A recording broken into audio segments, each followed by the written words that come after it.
Ever since venture capital started flowing into Pakistan, the local ecosystem has faced debates on the sustainability of businesses. But there is another sector facing similar challenges that has avoided much scrutiny: Pakistan's microfinance banking. According to the State Bank's Financial Stability Report, microfinance banks posted a cumulative red bottom line for the fourth year straight, with a post-tax loss of 17.2 billion rupees in 2022, significantly worsening from 8.08 billion rupees in 2021. The number of loss-making institutions increased to 6 in 2022 from 4 in 2021. With 90.8 million microfinance bank accounts, the sector's gross non-performing loans ratio rose to 6.7% in 2022, up from 5.2% the year before. Many borrowers affected by COVID-19 and macroeconomic stresses face difficulties in loan repayments. The total capital to risk weighted assets continued its downward trajectory for the fourth consecutive year,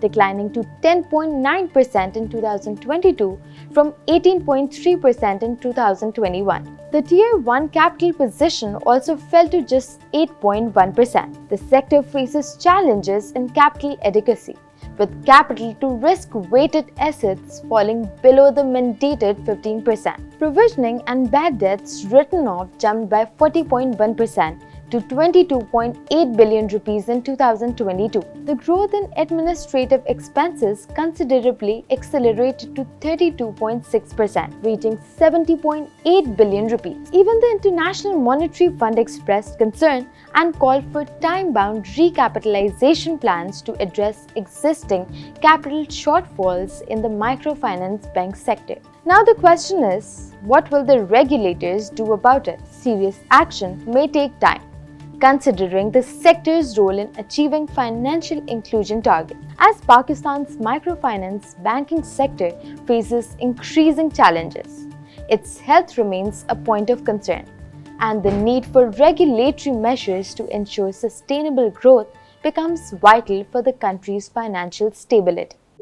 Why is it important? Is because microfinance, at the end of the day, is the biggest net of financial system in Pakistan. If not by value of money, but by volume of people involved, right?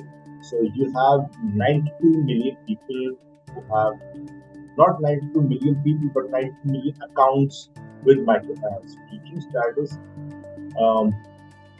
92 million out of 167 million of total accounts. So the share of microfinance or branchless banking in total accounts is fairly high.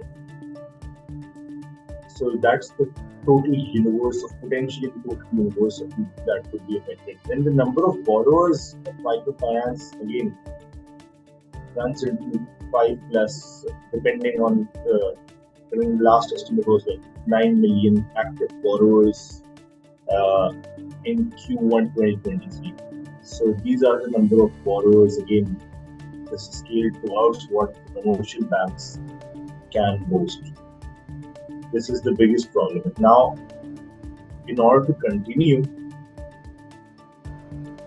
sponsors need to make more injections. But this is the fourth year now. It's not a matter of a one-off loss. It's not a matter of COVID. It's not a matter of floods.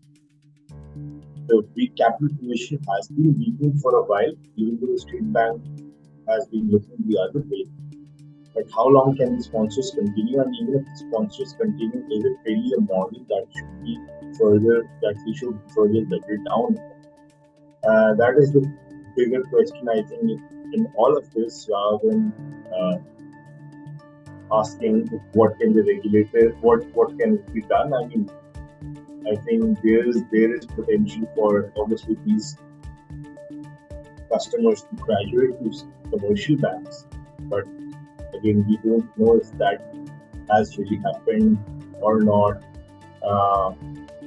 It's a tricky situation, and the financial position of the banks is not enough.